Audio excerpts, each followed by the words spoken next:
사랑은 오래 참고 사랑은 온유하며 투기하는 자가 되지 아니하며 사랑은 자랑하지 아니하며 교만하지 아니하며 무례히 행치 아니하며 자기 유익을 구치 아니하며 성내지 아니하며 악한 것을 생각지 아니하며 불의를 기뻐하지 아니하며 진리와 함께 기뻐하고 모든 것을 참으며 모든 것을 믿으며 모든 것을 바라며 모든 것을 견디느니라.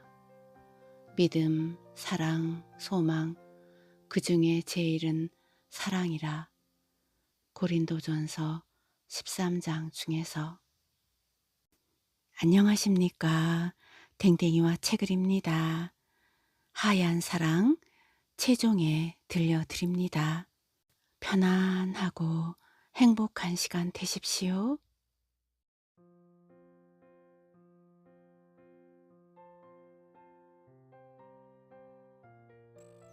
독실한 가톨릭 신자인 요셉은 선천성 뇌성마비로 인해 청각과 하지에 심한 장애가 있었지만 본인과 가족들 누구보다도 루시아의 헌신적인 사랑으로 대학까지 졸업한 사랑의 승리자였다. 5월 그날의 창극이 있기 전까지는 현 요셉과 방루시아 두 사람은 동갑내기로 고향은 서로 달랐지만 어릴 적부터 한 마을에서 자랐다. 요셉은 광주 토박이었고 루시아의 고향은 서울이었는데 두 사람이 한 마을에서 자라게 된 것은 6.25 전쟁 때문이었다. 전쟁 중에 광주로 피난을 왔던 루시아의 가족이 전쟁이 끝난 뒤에도 서울로 돌아가지 않고 광주에 정착을 했던 것이다. 요셉의 집안은 대대로 농사를 지어온 분홍이었고 루시아의 아버지는 한의사였다. 요셉과 루시아는 동갑이었기 때문에 같은 날 같은 초등학교에 입학했다. 루시아는 건강해서 학교 다니는데 아무 문제가 없었지만 요셉은 지체장애 때문에 늘 어머니 등에 업혀 등하교를 해야 했고 학교에서도 누군가가 항상 보살펴 주어야 했다. 세월이 좋아져서 성능 좋은 휠체어가 얼마든지 지금은 있지만 그때는 휠체어를 찾아보기가 쉽지 않은 시절이었다. 몸이 불편한 요셉은 항상 짓궂게 따라다니며 놀리는 아이들 때문에 마음고생을 해야 했다. 그런데 요셉에게 무엇보다도 어려운 일은 바로 대소변 문제였다. 초등학교 저학년 때는 그 때문에 또래 아이들에게 얼레리 꼴레리 누구누구는 오줌 싸게래요. 누구누구는 똥 싸게래요. 하는 놀림을 많이 받았다. 루시아는 약한 친구를 놀려대는 아이들이 미웠다. 마치 자신이 놀림을 당하는 것처럼 약이 오르고 분했다. 그래서 놀리는 아이들을 때려주기도 하고 혼내주기도 했다. 그런데 그럴 때면 요셉은 오히려 루시아를 말렸다. 다른 아이들 같으면 울거나 화를 낼 만도 한데 요셉은 절대로 그러는 법이 없었다. 게다가 놀림을 당하는 아들이 안쓰러워 눈물을 흘리는 어머니에게는 엄니 나는 괜찮어라 아무렇지도 않어라 하고 자기 때문에 가슴 아파하는 어머니를 오히려 어른스럽게 위로했다. 요셉과 루시아가 초등학교 4학년이 되던 해 5월의 어느 날이었다. 긴 가뭄 때문에 물을 내지 못하던 중에 많은 비가 왔다. 농부들에게는 그야말로 눈코 뜰 새 없이 바쁜 날이었다. 루시아는 그날 또 여느 때처럼 학교에 가기 위해 요셉의 집으로 갔다. 가족들이 모두 들에 나가고 집에는 요셉 혼자만 남아 있었다. 농사일이 너무 바빠서 학교에 데리고 갈 사람이 없다고 힘없이 말하는 요셉을 보고 루시아는 안 됐다는 생각이 들었다. 루시아는 자기 힘으로는 요셉을 학교에 데리고 갈 수 없었지만 혹시 다른 방법이 없을까 궁리해 보았다. 선뜻 좋은 방법이 떠오르지 않았다. 하지만 어떻게든 요셉을 학교에 데리고 가야 한다는 생각에 집안 여기저기를 둘러보던 루시아의 눈이 갑자기 빛났다. 아, 저거면 되겠다. 그것은 아버지가 요셉의 여동생에게 만들어준 작은 장난감 마차였다. 그 장난감에는 작기는 하지만 나무로 만든 바퀴가 달려 있었는데 학교가 그다지 멀지 않으니 그 정도면 끌고 가는데 충분할 것 같았다. 루시아는 헛간에 있던 마차를 꺼내와 끌 수 있게 끈을 매단 다음 요셉 앞으로 끌고 와서 물었다. 너 이 구루마 타겄냐? 요셉은 루시아의 마음이 고마워서였는지 고개를 끄덕였다. 루시아는 요셉을 안아 마차에 태웠다. 생각보다 가벼웠다. 루시아는 삐걱대는 작은 장난감 마차에 요셉을 태우고 길로 나섰다. 하지만 간밤에 내린 비로 질척해진 흙탕길에 자꾸만 바퀴가 빠져서 잘 구르지 않았다. 루시아는 있는 힘을 다해 마차를 끌었지만 얼마 가지 않아 바퀴가 빠져나가 그것마저 쓸모가 없게 되었다. 결국 학교로 가든 집으로 다시 돌아가든 루시아가 요셉을 업을 수밖에 없었다. 루시아는 요셉을 등에 업고 힘이 달려 몇 번이나 쉬면서도 포기하지 않고 학교까지 갔다. 흙탕물과 땀으로 흠뻑 젖은 루시아는 비록 지각을 했지만 기분이 좋았다. 요셉아, 나는 이 다음에 꼭 의사가 될 거요. 그려서 너하고 결혼할 거요. 내가 네 병을 꼭 고쳐주고 말 거요. 그날 수업을 마친 뒤 요셉을 등에 업고 집으로 돌아오면서 루시아는 어른스러운 약속을 했다. 두 사람은 그렇게 초등학교, 중학교, 고등학교를 같이 다녔다. 중학교를 졸업할 때까지는 요셉의 집에 피치 못할 사정이 생기면 언제나 요셉의 가족 대신 루시아가 요셉을 업고 학교에 갔다. 그러다가 요셉이 고등학교에 들어갈 무렵부터는 휠체어를 타게 되어 등에 업는 일이 없어졌지만 그래도 요셉의 등 뒤에서는 항상 루시아가 있었다. 그런 루시아가 요셉에게는 든든한 보디가드이자 흔히 쓰는 말로 백이었다. 그렇게 늘 함께 있다 보니 두 사람 사이에는 자연스럽게 사랑하는 마음이 싹텄다. 그러나 요셉은 루시아를 사랑하는 마음이 커져 갈수록 그 마음을 가슴속에 묻기 위해 노력했다. 자신으로 인해 루시아가 불행해져서는 안 된다는 생각에서였다. 그러나 루시아는 달랐다. 루시아는 어느 비오던 날 요셉을 업고 학교에 갔다가 돌아오며 요셉에게 했던 약속을 잊지 않은 채 가슴에 꼭 새겨두고 있었다. 루시아는 자신이 했던 그 약속, 어른이 되면 훌륭한 의사가 되어 결혼해서 요셉의 병을 고쳐주마 했던 그 약속을 어느 누구도 어쩔 수 없는 자신의 숙명이라 여기고 있었다. 요셉과 루시아는 그렇게 20년 가까운 세월을 가장 가까이에서 지내다가 대학에 진학하면서 잠시 이별하게 되었다. 루시아는 어릴 적 꿈대로 서울대학교 의과대학에 지원해서 합격을 했고 요셉은 조선대 철학과에 합격했던 것이다. 루시아는 지체가 자유롭지 못한 요셉을 광주에 남겨두고 서울로 떠나는 것이 못내 아쉽고 마음이 놓이지 않았지만 좀 더 나은 미래를 위해서는 참아야 한다는 걸 잘 알고 있었다. 서울로 유학을 떠나기 전 루시아는 요셉을 만나서 다짐하듯 말했다. 너 내가 너를 얼마나 사랑하는지 잘 알고 있지? 나는 의사가 되어서 너랑 결혼할 것인께 딴 마음 먹으면 안 된다.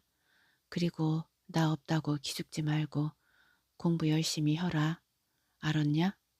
그러고 내가 의사가 되려고 마음먹은 것은 순전히 너 때문이라는 거 꼭 명심해라. 잉? 그러나 요셉은 대답하지 않았다. 불가능한 일이라고 생각했기 때문이다.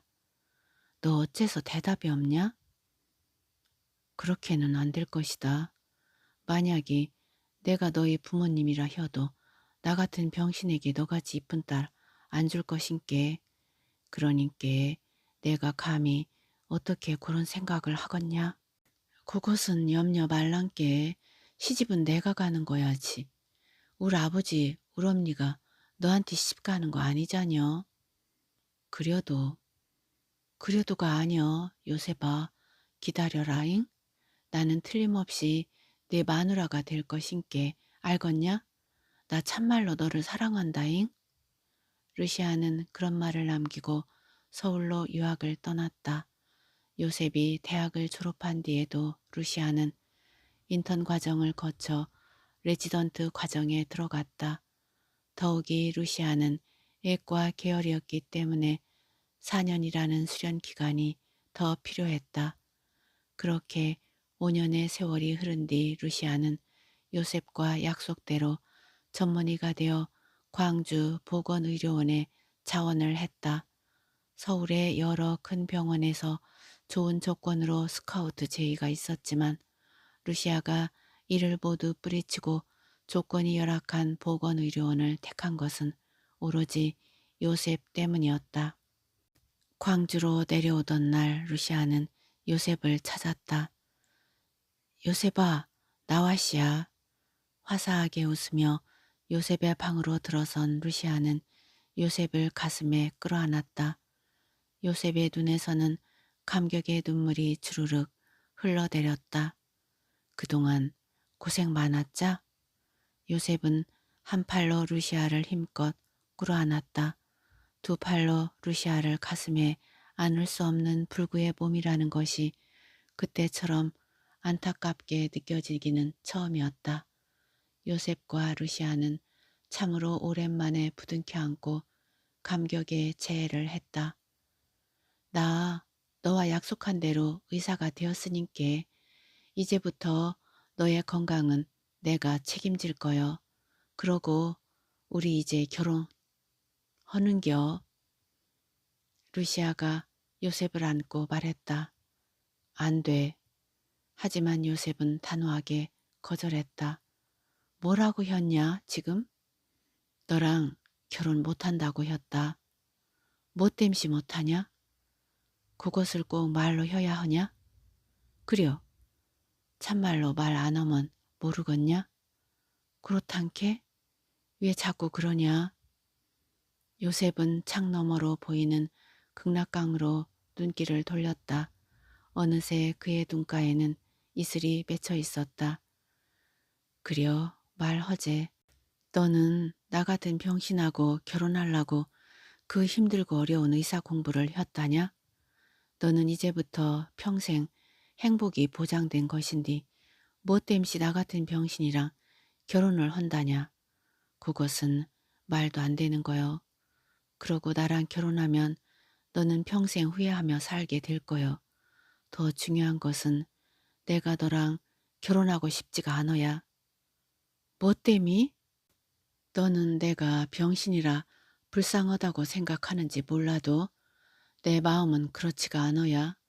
나는 말여 너랑 결혼해서 평생을 죄인으로 살고 싶지는 않아야.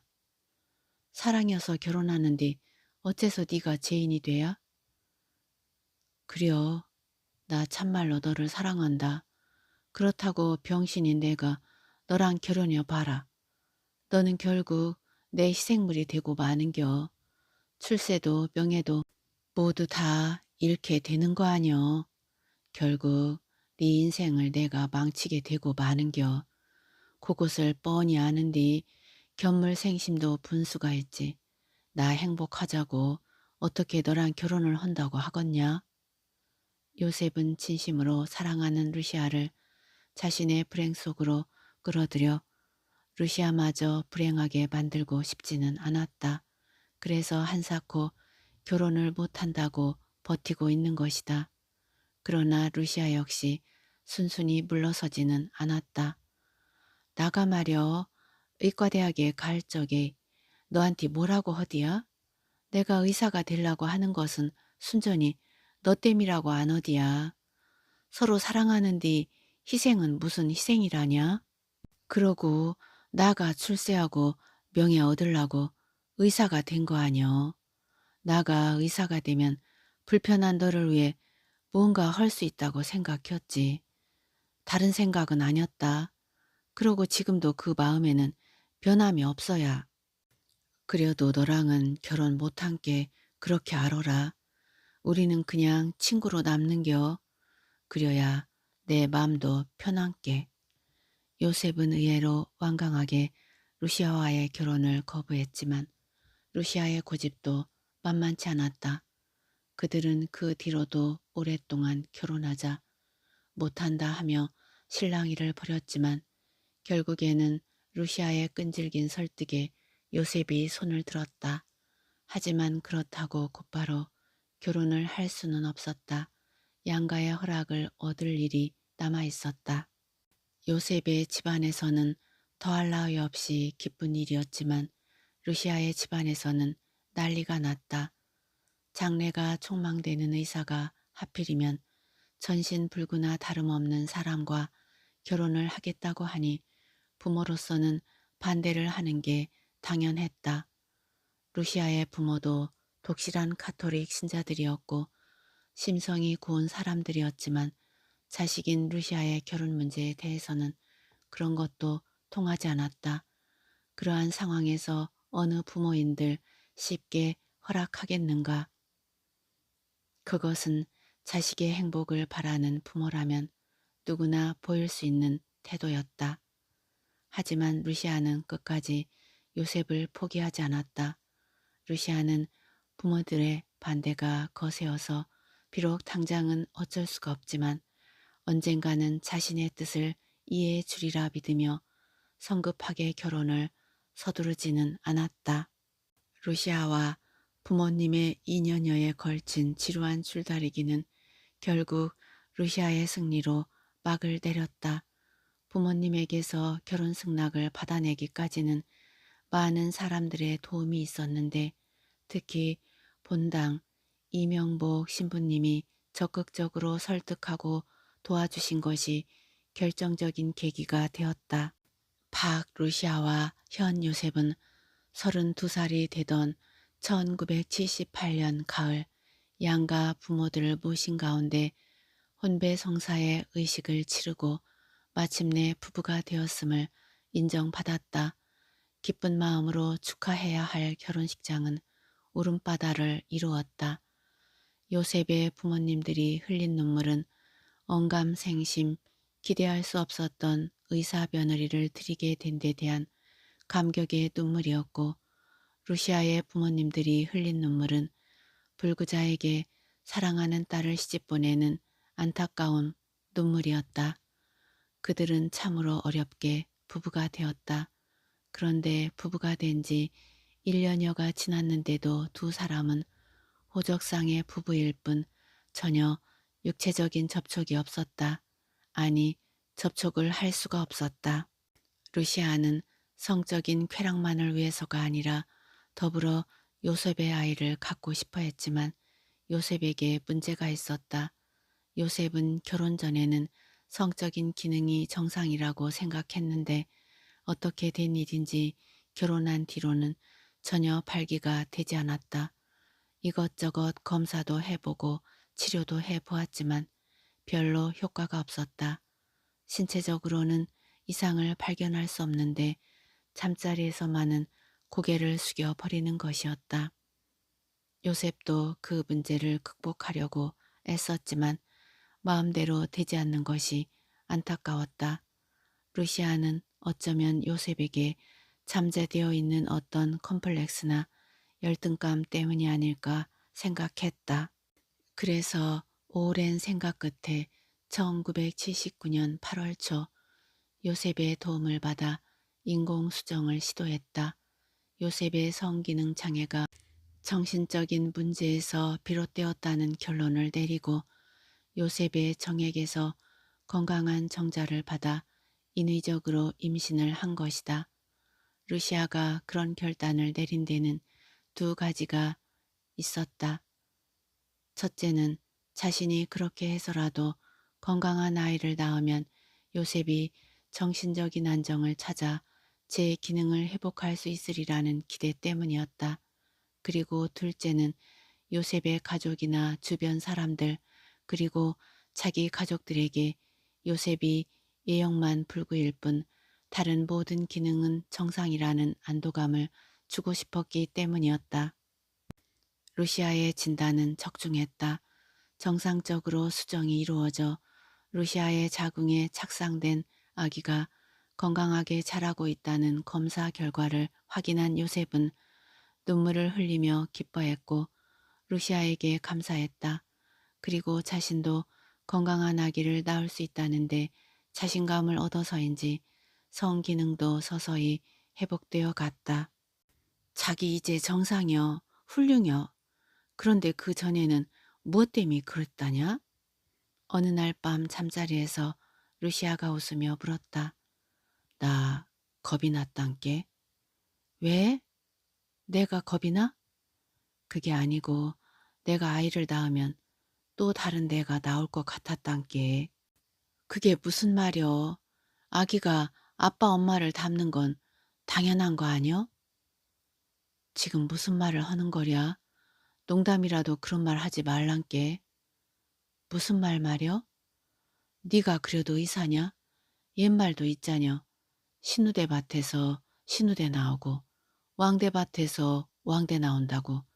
그러니까 병신언티서 병신밖에 더 나오겠냐. 그래서 겁이 났던겨.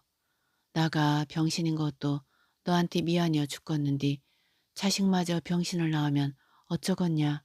네가 불쌍해서. 그랬다. 요셉은 그게 겁이 났던 것이다. 그런 강박관념이 마음속에 내재되어 있으니 정상적인 부부 생활이 가능할 리 없었다. 루시아의 정확한 진단과 처방으로 요셉은 마음속에 잠재되어 있던 압박감을 깨끗이 치료할 수 있었고 마침내 정상적인 남성의 기능을 회복했다. 그들은 루시아의 출산을 얼마 남기지 않은 1980년 5월 초까지는 누구도 부럽지 않은 행복한 부부였다. 하지만 그 아름답고 싱그러운 그 해의 5월이 민족사에서 지울 수 없는 가장 참혹한 비극의 달이 되리라는 것을 누군들 짐작할 수 있었겠는가. 1980년 5월 전국은 몹시 불안하게 전개되고 있었다. 언론에서는 연일 불안한 전국을 걱정하고 있었고 전국 대학가에서는 비상계엄 철폐, 노동 3권 보장, 정치 일정 단축 등의 구호를 외치며 하루도 조용할 날이 없이 데모를 했다. 금방이라도 무슨 일이 터질 것 같은 불안한 나날의 연속이었다. 그 때문에 국민들 모두가 불안에 떨고 있었지만 요셉은 그런 정치 상황에는 별로 관심이 없었다. 오직 만삭인 아내 루시아의 건강과 며칠 후면 세상에 나올 아이에게 온 신경을 쏟고 있었던 것이다. 요셉은 장차 태어날 아기를 상상하며 혼자서 바보처럼 싱글벙글 웃는 날이 많아졌다. 그러나 통한의 80년 5월 19일 그날은 요셉에게 전율과 공포, 영원히 지울 수 없는 한을 남긴 운명의 날이었다. 루시아는 새벽부터 몸이 이상하다고 했다. 출산 예정일은 말일경인데 아마도 초산기가 있는 것 같다고 했다. 당장 시내에 있는 병원으로 데려가고 싶었지만 요셉은 불안한 마음에 쉽게 결정을 내릴 수가 없었다. 시내에서는 전날부터 비상계엄령 해제, 김대중 석방, 계엄군 철수 등을 외치며 대규모 시위가 벌어지고 있었고 들리는 말에 따르면 사상자도 많이 생겼다고 했다. 하지만 시간이 지날수록 루시아의 진통은 더 심해졌다. 아무래도 난산기가 있는 것 같았다. 그날 오전 9시쯤 루시아는 아무래도 자연분만이 어려울 것 같으니 병원으로 가자고 했다. 요셉은 동생 골롬바에게 병원 사정을 알아보고 가능하면 구급차를 부르라고 부탁했다. 다행히 병원은 별 탈 없이 운영되고 있었다. 그러나 입원은 가능하지만 구급차는 보낼 수 없다는 이야기를 들은 요셉은 서둘러서 출산 준비물을 챙긴 다음 동생의 도움을 받아 루시아를 택시에 태웠다. 그리고 택시 기사에게 사정을 말하고 금남로에 있는 산부인과로 빨리 가달라고 부탁했다. 그런데 택시가 도청 앞 금남로 입구에 도착했을 때 거기에는 경찰과 장갑차를 앞세운 군인들, 수많은 시위 군중들이 뒤엉켜 그야말로 아수라장을 이루고 있었다. 경찰과 군인들은 페퍼포그, 체류탄 등을 사정없이 쏘아대고 있었고 시민들은 화염병과 벽돌, 강목 등으로 맞서고 있었다. 택시가 앞으로 갈 수도 그렇다고 되돌아갈 수도 없는 상황에서 루시아는 출산이 임박해오는지 고통스러운 신음을 토해대고 있었다. 요셉은 어쩔 줄 몰라 택시 기사에게 어떻게 좀 해보라는 말만 되풀이했다. 오도 가도 못하는 니단들 어쩌겠소. 인혁도 미치겠소. 참말로. 택시기사가 안타깝다는 듯 뒤를 돌아보며 말했다. 그 순간 퍽 하는 소리와 함께 택시 뒤 유리가 깨어지면서 날카로운 유리 파편이 안으로 날아들었다. 요셉은 자기 몸으로 루시아를 보호하며 머리를 숙였다. 이내 옆 유리창마저 깨지더니 유리 파편이 요셉의 등 뒤로 쏟아졌다. 요셉은 반사적으로 고개를 들어 앞을 바라보았다. 전투를 깊게 둘러쓴 공수 특수대원이 차검한 소총을 들어 앞문 유리를 내리치고 있었다. 이 새끼들, 이거 뭐하는 새끼들이야? 공수대원은 핏발선 눈으로 차 안을 들여다보며 고함을 쳤다. 군인 아저씨, 지금 산모가 으이그. 요셉의 안타까운 애침이 채 끝나기도 전에 시퍼렇게 날이 선 대검이 요셉을 향해 날아들었다. 순간 옆구리가 뜨끔했다. 그리고 무언가 뜨거운 것이 시트로 흘러내린다는 느낌이 들었다. 아, 잠깐만요. 진통이 심해 정신을 차리지 못하던 루시아가 그 끔찍한 광경을 보고 에마디 소리를 질렀다. 넌 뭐야? 자그만 소총이 이번에는 루시아의 가슴 쪽을 향해 꽂혔다. 흑! 루시아는 비명을 지르며 힘없이 머리를 떨구었다. 공수대원은 재빠르게 소총을 거두어 들이더니 다음 순간에는 골롬바와 택시기사를 향해 미친 듯이 총검을 휘둘렀다. 이에 너무 놀란 나머지 하얗게 질린 택시기사가 택시문을 여는 순간 공수대원은 그를 향해 방아쇠를 당겼다. 탕! 탕! 탕!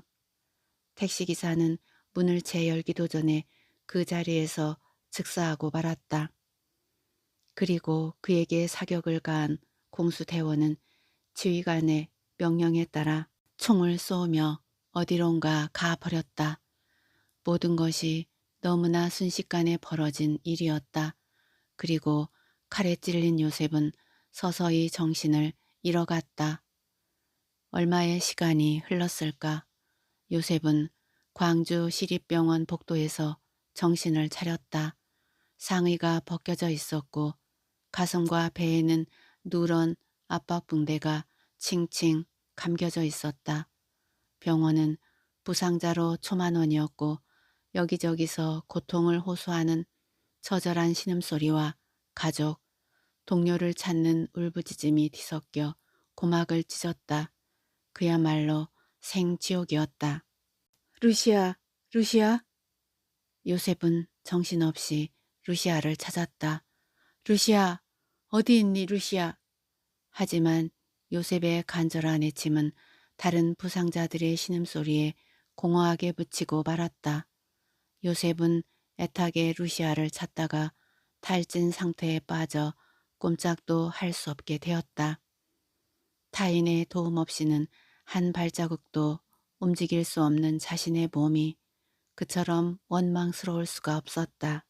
요셉은 매트리스에 묶인 채 루시아만을 애타게 부르며 이틀 밤을 뜬 눈으로 세웠다. 그리고 나서 정신이 혼미해져 가고 있을 때 어디선가 자신의 이름을 부르는 안타까운 소리가 들려왔다. 오빠의 생사를 확인하는 콜롬바의 울음 섞인 목소리였다. 콜롬바야, 나 여기 있다.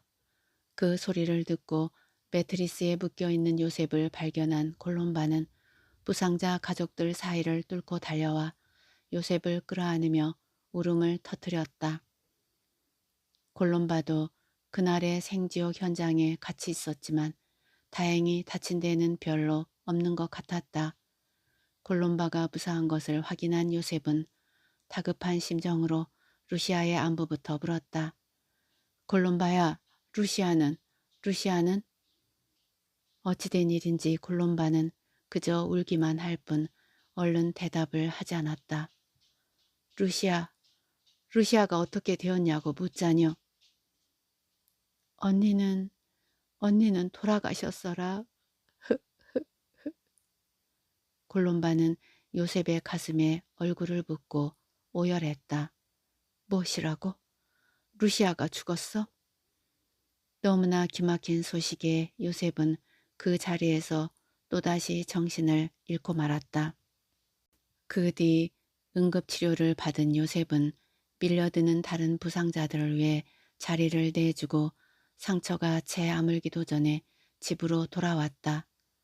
집으로 돌아온 요셉은 목에서 피를 토하게 하는 어처구니 없는 현실 앞에 통곡했다. 그리고 하늘을 향해서 울부짖었다. 주여, 아벨의 피의 부르짖음을 들어주시옵소서. 하늘도 피눈물을 흘리고 대지가 피바다를 이루는 이 엄청난 죄를 범하고 어찌 하나님의 진노하심을 면할 수 있습니까? 하나님, 저들에게 벌을 주소서, 벌을 주소서, 벌을 내려주소서. 이처럼 엄청난 슬픔과 분노, 가슴 터지는 울분을 어찌 이 작은 가슴으로 용서하라 하십니까? 요셉은 강보에 쌓여있는 핏덩이를 끌어안고 분노에 떨었다.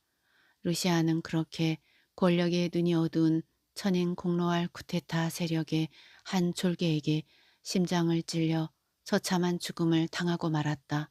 그리고 요셉과 루시아의 아이는 엄마의 처참한 죽음을 알지 못한 채 이 세상에 태어났다. 12.12 군사 쿠데타로 정권을 잡은 군부 세력은 권력을 유지하기 위해 동족을 무참히 살육했다. 그들이 저지른 짓은 자신의 핏줄을 도륙한 반민족적 행위로 인류의 역사에서 유례를 찾아보기 힘든 만행이었다. 그 역사적 순간에 온몸으로 겪어낸 엄청난 일들은 요셉을 한없는 슬픔의 나락에 빠져들게 했다. 하지만 요셉은 그러한 인간 백정들의 만행에 아무 한거도 하지 못한 채 감당하기 힘든 슬픔을 그저 무기력하게 받아들일 수밖에 없었다.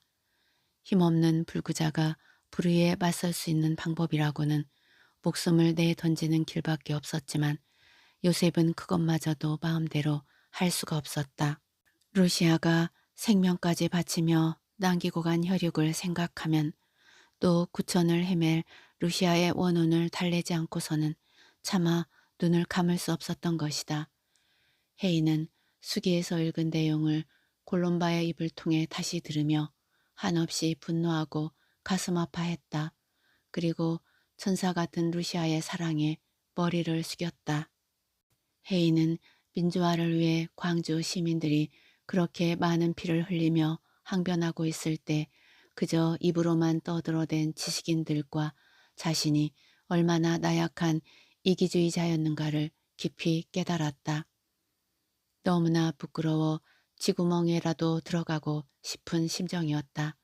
그러나 그러면서도 그 막강한 쿠데타 세력 앞에서 여전히 할 말을 다 하지 못하고 입을 다물 수밖에 없는 현실이 너무도 안타까웠다. 이제 이야기 다 했어라. 골롬바는 조금 떨어져 있는 요셉에게로 발길을 돌리며 자신도 모르는 사이 눈물에 흠뻑 젖고만 옷자락으로 눈가를 닦아냈다. 잠깐만요. 돌아서는 골롬바를 혜인이 불러 세웠다. 정말 책으로 내면 안 될까요? 그러면 우리 오빤 죽어라. 혜인은 골롬바의 대답에 그렇게 물어본 것을 곧 후회했다. 그리고 자신이 너무나 바보스럽다는 생각에 사죄하는 마음으로 다시 한번 머리를 숙였다. 혜인은 요셉 남매와 작별 인사를 나눈 뒤 허탈한 심정으로 이 기자와 함께 시내로 들어오며 현식을 떠올렸다. 사실 요셉과 루시아의 기막힌 사연을 듣는 가운데 문득 그런 혼란 속에서 혹시 현식이 무슨 사고라도 당하지 않았을까 하는 불길한 예감이 들었기 때문이었다. 하지만 그것은 단지 예감으로 끝나지 않았다. 혜인은 얼마 뒤 현식의 엄청난 불행 앞에서 뼈를 깎는 슬픔에 몸부림쳐야 했던 것이다. 혜인은 몇 번이나 망설임 끝에 이 기자를 먼저 서울로 보낸 다음 현식이 있는 대학으로 전화를 걸었다. 교수님은 그만두셨습니다. 순간 불길한 예감이 머리를 스쳤다. 언제 무슨 일로요? 혜인이 급하게 다그쳐 물었다. 사고 때문에 그렇게 되셨습니다. 무슨 사고였는지 자세히 말씀해 주실 수 없을까요? 설마 했는데 자신의 불길한 예감이 적중하는 것 같아 혜인의 말소리가 떨리고 있었다. 실례지만 교수님과는 어떻게 되십니까? 네, 여고때 제자입니다. 아, 그러세요? 교수님은 지금 기독병원에 입원해 계십니다. 병원에 가보시면 좀 더 자세한 걸 아시게 될 겁니다. 그렇게 전화가 끊겼지만 혜인은 수화기를 제자리에 올려놓을 힘조차 없었다. 갑작스러운 충격에 현기증이 일어 공중전화 부스에 몸을 기댄 채 떨리는 가슴을 진정시켜야 했다. 급한 김에 택시를 타고 병원으로 달려가 안내 창구에서 현식이 입원해 있는 병실을 알아냈지만 선뜻 병실로 들어설 수가 없었다. 도둑이 제발 저린다고 혹시 병실에 부인이라도 있으면 어쩌나 하는 생각이 들었기 때문이다. 혜인은 병실로 올라가다 다시 아래층으로 내려와 현식을 담당하고 있는 간호사에게 상태가 어떤지 물어보았다. 아, 그 교수님이요? 부상당한 제자를 부축해서 병원으로 오시다가 진압군이 쏜 체류탄에 맞으셨대요. 그것도 눈에 맞는 바람에 그만 앞을 보실 수 없게 되었지요. 정말 안 됐어요. 입원한 지 꽤 오래 되셨는데 여동생 되시는 분이 계속 간호를 하고 계세요. 이제서야 소식을 들으셨나 보군요. 부인과 아이가 있다고 들었는데 왜 여동생이 간호를 하고 있죠? 가족들이 혹시 무슨 사고라도? 글쎄요. 부인과는 사고가 난 뒤 이혼을 했다는 것 같던데요. 혜인은 억장이 무너져 내리는 것 같았다. 어떻게 이런 일이 있을 수 있단 말인가. 불과 몇 시간 전에 요셉 이야기를 들었을 때만 해도 설마 했는데 그들이 겪은 아픔이 자신의 아픔이 되리라고는 생각지 못했는데 어떻게 이럴 수가 있단 말인가. 정신없이 계단을 뛰어 올라가 숨을 몰아쉬며 병실 문을 열었지만 한눈에 현식을 찾을 수는 없었다. 병실 안에는 그때까지도 많은 부상자들이 발들여 놓을 틈 없이 빽빽히 들어차 있었던 것이다. 고통으로 신음하고 있는 그들의 머리와 얼굴에는 대부분 하얀 붕대가 감겨져 있었으므로 현식을 찾아내기가 쉽지 않았다. 혜인은 이 사람 저 사람의 이름표를 확인한 끝에 구석자리에 누워있는 현식을 찾아냈다. 그의 병상 옆에는 안면이 있는 여자가 앉아 있었다. 언젠가 혜인이 서울에 있는 현식의 집을 찾아갔을 때 만났던 그 단발머리 여동생이 분명했다. 병상 앞에 선 혜인은 하얀 붕대로 얼굴과 머리 전체를 칭칭 감아 놓아 마치 미라 같은 모습을 하고 있는 현식을 보자 너무도 안타까운 마음에 숨이 막히며 눈물이 솟구쳤다. 옆에 있던 현식의 동생은 혜인을 미처 알아보지 못하고 낯선 여자가 오빠의 병상 앞에서 흐느끼는 게 이상했는지 자리에서 일어서며 의아한 표정으로 물었다. 누구신지? 안녕하세요.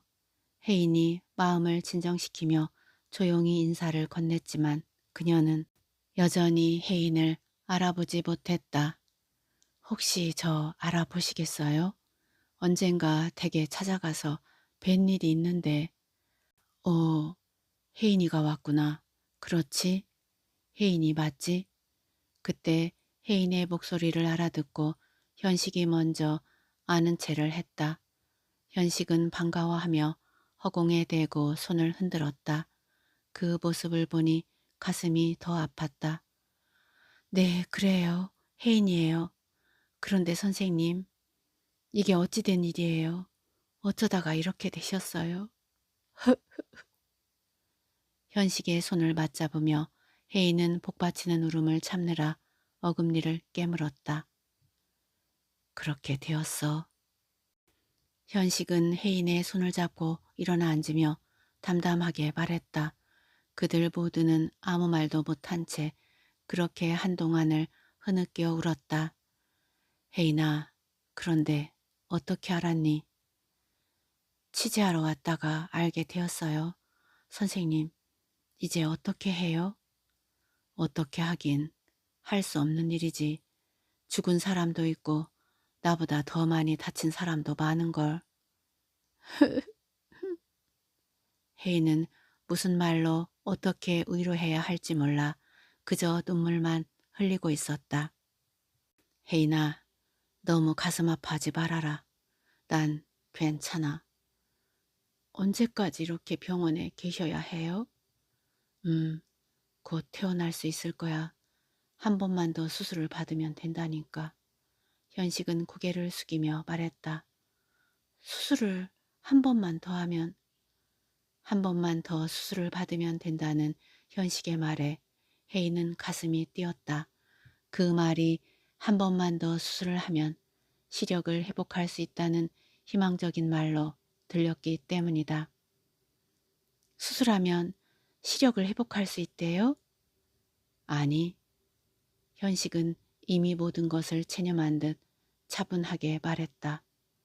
그럼 왜 수술을? 눈을 뽑아야 한다는구나. 그 순간 혜인은 더 이상 쏟아지는 눈물을 참을 수가 없어 밖으로 뛰쳐나갔다. 병실 벽 모서리를 부여잡고 참았던 눈물을 쏟고 나니 그제서야 가슴이 조금 트이는 것 같았다. 언니, 이제 그만하세요. 언제 와 있었는지 현식의 동생이 손수건을 건네며 말했다. 아까는 알아보지 못해서 미안해요. 저 명이라고 해요. 미안하긴요. 당연한걸요. 그런데 오빠는 전혀 회복이 불가능한가요? 네, 그렇대요. 수술하지 않으면 생명이 위험하다고 했어요.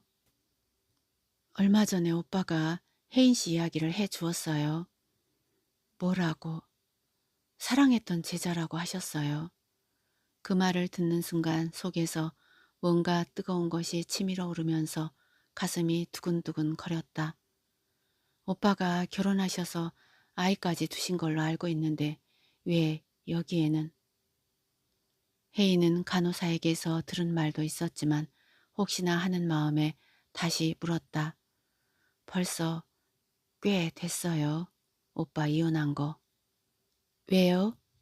시력이 해상 불가능하다는 판정이 나고 얼마 안 돼서 큰올케가 맹인과는 살 수 없다며 이혼을 요구했어요. 그래서 오빠가 그렇게 해 주었지요. 명희에게서 현식이 자신을 사랑했던 제자라고 했다는 것과 이혼을 당했다는 이야기를 들으니 혜인은 자신이 무엇 때문에 지금까지 모진 목숨을 이어왔는가를 알 것 같았다. 신께서 시리에 빠진 현식에게 어둠의 빛이 되게 하시려고 오늘까지 자신을 살려두셨고 고난으로 기다리게 하여 그의 빛이 되게 하셨구나 하는 생각이 들었던 것이다. 혜인은 결심했다. 남은 생은 오직 현식의 눈이 되고 다리가 되어 살겠노라고. 그가 하고자 원하는 일에 밝은 빛이 되어 영원히 동행하리라고. 그런 결심이 서자 혜인은 그날로 순천집으로 달려가 큰올케를 만났다. 웬일이세요? 연락도 없이. 큰올케는 갑작스럽게 나타난 혜인을 보고 반가워하면서도 한편으로는 무슨 일이라도 있는 게 아닌가 걱정스러운 표정으로 맞았다. 언니에게 부탁이 있어서 연락도 없이 불쑥 찾아왔어요. 언니는 제 편이 되어주시겠죠? 그렇죠? 큰올케는 뭔가 심상치 않은 얼굴로 다그치는 혜인을 보고는 선뜻 대답을 하지 못한 채 가만히 바라만 보았다. 혜인은 마음을 진정하고 그동안 있었던 일들을 차분히 털어놓았다. 간혹 안타까움으로 얼룩진 지난 날들이 떠오를 때면 서름이 복받쳐 눈물을 쏟기도 했다. 언니, 일이 그렇게 된 거예요. 지금 전 광주에서 오는 길이고요. 언니, 도와주세요. 전 이제 한시도 그 사람과 떨어져서는 살 수가 없을 것 같아요. 비록 눈을 볼 수 없게 되었다고 해도 그건 중요하지 않아요. 제게 중요한 건 오직 사랑하는 사람 곁에 있어야 한다는 사실이에요. 지금 그 사람에게는 제가 필요해요. 그 사람을 도와줄 수 있는 사람은 저뿐이라고요. 언니, 다른 사람은 몰라도 언니만은 제 마음을 이해해 주시리라 믿어요. 그렇죠? 혜인이 눈물을 쏟으며 털어놓은 그간의 이야기를 다 듣고 난 큰올케는 안쓰러운 표정으로 손을 잡으며 말했다. 아가씨 마음은 잘 알겠어요. 하지만 제가 결정을 내릴 성질의 문제는 아닌 것 같네요. 오빠에게 한번 잘 말씀해 보세요. 언니가 도와주지 않는다면 할 수 없죠. 하지만 전 어떤 일이 있어도 그 사람 곁에 있어야 해요. 그 사람에게는 제가 필요해요. 저 또한 그 사람을 사랑하고요. 아무 말 없이 물끄러미 혜인의 얼굴을 바라보던 큰올케는 한참 뒤 한숨을 내쉬며 혼잣말처럼 중얼거렸다. 모든 게 하나님의 뜻인 것 같군요. 혜인의 간절한 마음이 난처해 하던 큰올케의 마음을 움직인 것이다. 좋아요, 아가씨. 아가씨 마음이 그렇게 확고한데 더 이상 무슨 말이 필요하겠어요?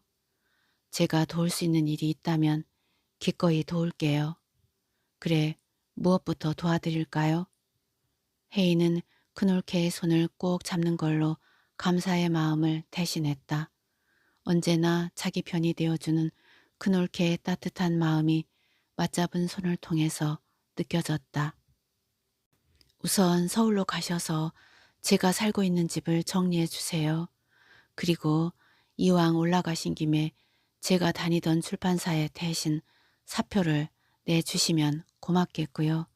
이유는 적당히 얘기하시면 돼요. 그럼 전 언니만 믿고 광주로 돌아가겠어요.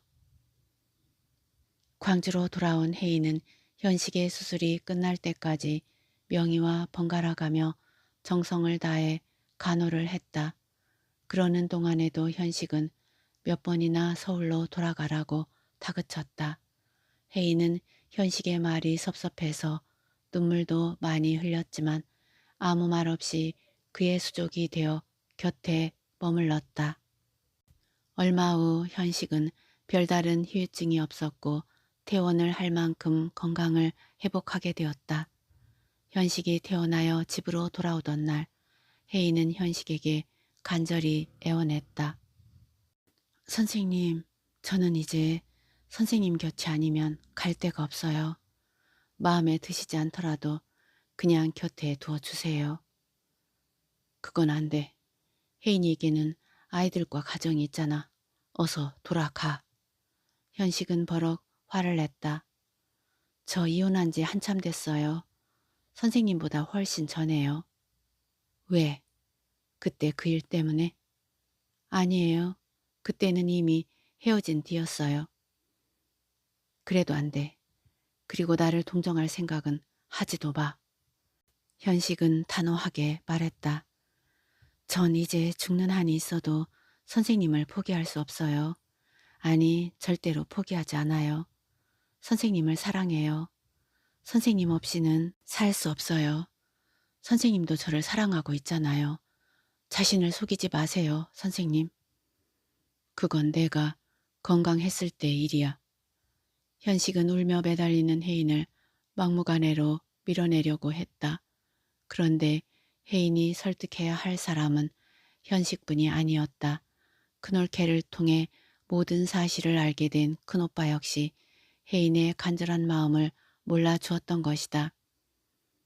큰오빠는 모든 사실을 알게 되자 곧장 그 길로 광주로 찾아와 혜인을 잡아 끌고 순천으로 데려갔다. 혜인은 자신의 심정을 헤아려 주지 않는 큰오빠가 원망스러웠지만 큰오빠에게 끌려가는 혜인을 아무 말 없이 보내는 현식의 태도에도 서운함을 금할 길이 없었다. 혜인은 큰오빠에게 끌려가면서도 마음속으로 몇 번이나 다짐을 했다. 어떠한 고난과 어려움이 닥친다 해도 다시는 현식을 포기하지 않으리라. 죽는 날까지 현식의 곁을 떠나지 않으리라. 혜인을 끌고 순천집에 온 큰오빠는 대문 안으로 들어서자마자 다짜고짜 혜인의 뺨을 후려갈겼다. 난생 처음 있는 일이었다. 큰오빠는 화를 참지 못해서 부르르 떨며 말했다. 부모님도 우리 형제들에게 매를 드신 일이 없었고 나 역시 아무리 잘못을 해도 형제들을 때려본 일이 없다. 하지만 지금 내 꼴을 보니 도저히 때리지 않고는 참을 수가 없어. 그래, 기껏 앞 못 보는 장님에게 붙어 살려고 멀쩡한 남편하고 자식까지 버렸단 말이냐? 넌 천벌을 받아도 싸다. 내가 분명히 얘기하는데 나 죽기 전에는 절대로 내 뜻대로 안 된다. 그 말도 안 되는 생각을 버리지 않는 한 넌 이 집에서 단 한 발짝도 나갈 생각 말아라. 절대로 안 된다. 안 돼. 혜인은 큰오빠가 그렇게 화를 내는 것을 본 적이 없었기 때문에 너무나 무서웠지만 현식을 포기할 수는 없었다. 오빠, 용서해 주세요. 오빠 마음 잘 알지만 전 그 사람을 잊을 수 없어요.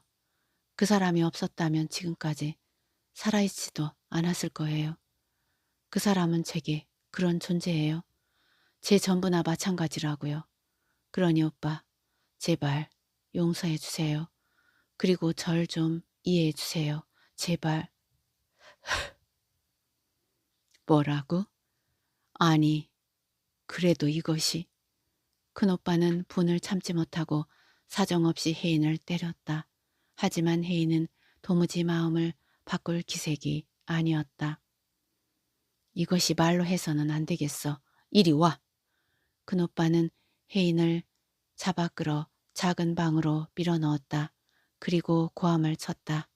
여보, 자물통 가져와. 뭐해? 자물통 가져오라는 말 안 들려? 큰올케가 마지못해 자물통을 가져왔고 뒤이어 철거덕하고 문이 잠기는 소리가 들렸다. 내가 이 방을 나가는 날이 이 오라비가 죽는 날이니까 어디 마음대로 해봐라. 그 안에서 차분히 반성해보고 마음이 바뀌거든 그때 얘기하자. 잘 생각해봐. 혜인은 꼼짝없이 갇히고 말았다. 빠져나가려고 마음만 먹는다면 얼마든지 나갈 수가 있었지만 굳이 그렇게까지 하고 싶지는 않았다. 되도록이면 큰오빠의 허락을 얻고 나서 새 삶을 시작하고 싶었던 것이다. 하지만 방에 갇힌 지 일주일이 지나고 열흘이 가까워 올 때까지 큰오빠와는 말 한마디도 나눌 수가 없었다. 간신히 큰올케를 통해서 큰오빠의 동정을 알아볼 뿐이었는데 상황이 바뀔 기미는 전혀 없었다. 큰오빠는 시간이 지나면 혜인 자신의 마음도 바뀌리라 기대하고 있는 눈치였다. 몸은 순천에 있지만 마음은 항상 광주에 가 있는 혜인으로서는 답답하기 짝이 없는 일이었다. 그러던 어느 날 큰오빠가 잠든 사이에 큰올케가 혜인의 방으로 건너와 안타깝다는 듯이 말했다. 아가씨, 어쩌지요? 아무래도 오빠 마음을 움직이는 게 쉽지 않을 것 같아요. 이제 어쩔 도리가 없네요. 도망치는 수밖에. 그 선생님을 그렇게까지 사랑해요? 자식과 가족을 모두 버릴 만큼 사랑하느냐고요. 그 말을 듣는 순간 혜인의 눈에서는 굵은 눈물방울이 떨어졌다. 마음 한구석이 허전해지면서 맥이 풀렸다. 혜인인들 어찌 아이들이 그립지 않고 가족들이 소중하지 않겠는가. 저런 아가씨, 내가 괜한 소리를 했나 봐요. 미안해요. 언니, 나 그 사람 정말 사랑해요. 아이들도 보고 싶고 가족도 소중하지만 나 그 사람을 잊을 수는 없어요. 제 마음을 저도 어쩔 수가. 혜인은 큰올케 품에 안겨 눈물을 터뜨렸다. 큰올케는 어깨를 감싸 안고 등을 토닥여 주면서 결심을 굳힌 어조로 말했다. 아가씨, 마음이 그렇다면 지금 떠나세요. 오빠는 제가 설득해 볼게요. 아무래도 그러는 게 좋겠어요. 그 말을 들은 혜인은 구세주를 만난 것처럼 기뻤다. 갑자기 축 처져 있던 몸이 생기가 돋는 것 같았다. 큰올케가 나서만 준다면 큰오빠의 마음을 바꾸는 일도 전혀 불가능해 보이지는 않았다. 정말 지금 가도 돼요? 그래도 돼요? 그럼요. 원 세상에. 그렇게 좋아요? 얼굴에 금방 화색이 도네요. 아이, 언니도 정말 고마워요. 이 은혜는 평생 잊지 않을게요. 그리고 저 잘 살게요. 절대로 실망시키지 않을게요. 자신 있어요. 혜인은 그렇게 해서 큰오빠 집을 몰래 빠져나와 광주로 향했다. 가능하면 큰오빠의 허락을 받고 떠나고 싶었지만 큰올케의 말에 희망을 걸고 일단 떠나기로 했던 것이다. 그런데 문제는 큰올케가 설득해 보겠다고 오빠 문제는 말했으나 걱정이 되면서도 한편으로 잘 풀릴 거라고 안심이 되었지만 문제는 현식의 마음을 돌리는 일이었다. 밤새도록 달려와 이른 새벽녘에야 현식의 집에 도착한 혜인은 또 한 번 애를 태워야 했다. 현식이 그냥 돌아가라며 한사코 문을 열어주지 않았던 것이다. 선생님, 제발 문 좀 열어주세요. 선생님이 이러신다고 제 마음이 변하지 않는다는 건 선생님이 더 잘 아시잖아요. 선생님, 제발 문 여세요. 제발요. 도대체 몇 번이나 말을 해야 알겠어. 혜인이는 혜인이의 길로 가. 난 혜인이의 인생에 짐이 되고 싶지 않아. 동정 같은 거 필요 없단 말이야. 선생님, 그런 억지 제발 부리지 마세요. 제가 선생님을 얼마나 사랑하는지 모르셔서 그러세요? 동정이 아니란 말이에요. 그러니 제발 문 좀 여세요. 두 사람이 그렇게 실랑이를 벌이고 있을 때 보다 못해 명의가 나섰다. 오빠, 먼 길 온 사람을 언제까지 대문 밖에 세워둘 참이에요. 일단 들어오게 해요. 그러고 나서 얘기해도 늦지 않아요. 언니가 너무 안 됐어요. 그러니 제발. 현식은 그 말에 아무 대답이 없었다. 침묵은 곧 긍정을 뜻하는 것이었다. 혜인은 그렇게 한참 동안 실랑이를 벌인 끝에야 명희의 도움을 받아 가까스로 집안에 들어설 수가 있었다. 다시 돌아온 혜인은 현식을 좀 더 확실히 책임지겠다는 마음에서 우선 광주에 내려와 있던 여동생 명희를 서울 시댁으로 올려 보냈다. 명희도 한 가정의 주부로서 언제까지나 오빠 곁에 머무를 수 없는 형편이었다.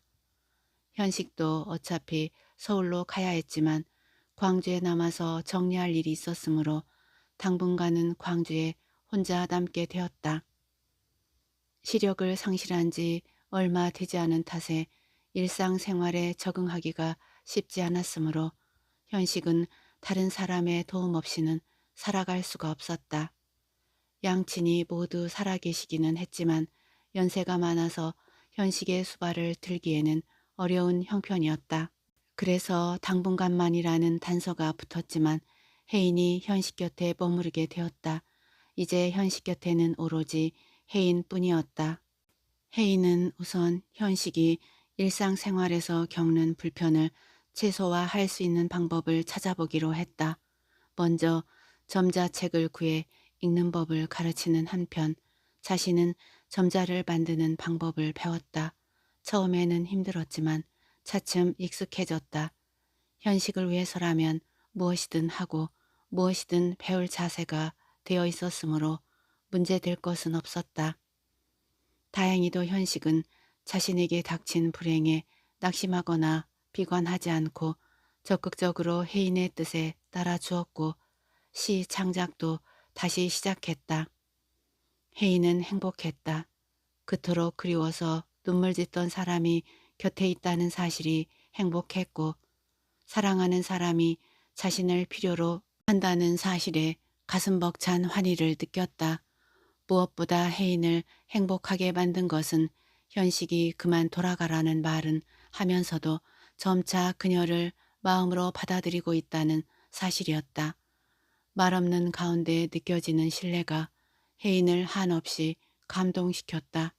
더욱이 현식이 하나님께 기이한 것도 혜인에게는 더없이 감사한 일이었다. 그렇게 1년여의 세월이 흘렀다. 현식은 큰 불편함 없이 생활을 할 수 있게 되었고 시를 쓰는 일도 잘 되어가고 있었다. 어느 일요일 교회에 다녀오던 길에 현식이 뭔가 평소와는 다른 느낌으로 말했다. 혜인아, 우리 어디 가서 점심이나 먹고 갈까? 혜인은 뛸 듯이 기뻤다. 지금까지 한 번도 밖에서 식사를 하자고 한 일이 없는 현식이 뜻밖의 제의를 했기 때문이다. 가끔은 같이 외출도 하고 예식도 하고 싶었지만 말을 꺼낼 때마다 한마디로 거절하던 현식이었는데 어쩐 일인지 먼저 이야기를 꺼낸 것이다. 혜인은 기분이 좋아 장난기 섞인 목소리로 대답했다. 웬일이세요? 오늘은 해가 동쪽으로 지려나? 어디 분위기 좋고 근사한 곳 아는 데 없어? 혜인은 처음 광주에 내려왔을 때 현식을 만났던 충장로 입구에 모스크바라는 경양식집을 생각해냈다. 네, 한 군데 아는 곳이 있어요. 여기서 멀지 않아요. 그럼 그리로 가자. 혜인은 현식의 팔짱을 끼고 모스크바를 찾아가 처음에 현식과 마주 앉았던 자리에 앉았다. 모차르트의 세레나데가 바이올린 연주로 감미롭게 흐르고 있었다. 선생님, 여기가 어딘지 아시겠어요? 알아. 어디예요? 모스크바. 어머, 어떻게 하셨어요? 혜인이가 나를 찾아왔을 때도 모차르트의 세르나데가 연주되고 있었지. 그때를 지금도 기억하고 계시는구나. 혜인은 눈물이 핑 돌았다. 그러나 그 눈물은 이제 그리움에 사무친 눈물이 아니라 기쁨의 눈물이었다. 앉아있는 자리도 그때 그 자리 아닌가? 아닌가? 혜인이 지금 울고 있어? 혜인은 목이며 대답을 할 수가 없었다. 혜인아, 네? 왜 우는 거야? 그때를 기억해 주시는 게 너무 고마워서요. 그게 그렇게 눈물 나게 만드는 일인가? 혜인은 현식을 도와 즐겁고 행복한 마음으로 맛있게 식사를 했다. 식사를 마치고 커피를 마시면서 현식이 잠시 머뭇거리다가 입을 열었다. 나 혜인이에게 할 말이 있어. 혹시라도 다시 떠나라는 말이 그의 입에서 나올까봐 혜인은 가슴이 철렁했다. 선생님, 선생님이 무슨 말씀을 하셔도 저는 떠나지 않아요. 영원히 선생님 곁에 있을 거니까 그런 말씀이라면 아예 꺼내지도 마세요. 그게 아니고 그 말씀을 하려던 게 아니에요? 그래. 혜인은 안도의 숨을 내쉬며 가벼워진 마음으로 말했다. 그럼 말씀하세요. 제가 다 들어드릴게요. 혜인아, 지금도 날 사랑하니? 네, 죽을 때까지. 아니, 죽어서도 선생님을 사랑할 거예요. 그럼 나와 결혼해 주겠니? 숨이 막혔다. 자신의 길을 의심했다. 결혼해 주겠느냐는 말이 현식의 입에서 나왔다는 사실이 도무지 믿기지 않았다. 혜인은 감사의 기도를 올렸다. 주여, 바라옵니다. 이것이 꿈이라면 영원히 깨어나지 않게 하여 주소서. 혜인은 그렇게 해서 마침내 현식과 결혼을 했다. 혜인의 나이 31, 현식의 나이 40이었다. 18 꽃다운 나이에 만나 그리움에 사무친 눈물을 그렇게 흘리고 나서야 비로소 오랜 소망을 이룬 것이다. 13년이라는 기나긴 기다림 뒤에야. 작품은 여기까지입니다. 참 긴 시간 달려왔네요. 끝까지 함께 해주셔서 고맙습니다. 다음 작품으로 또 만나요.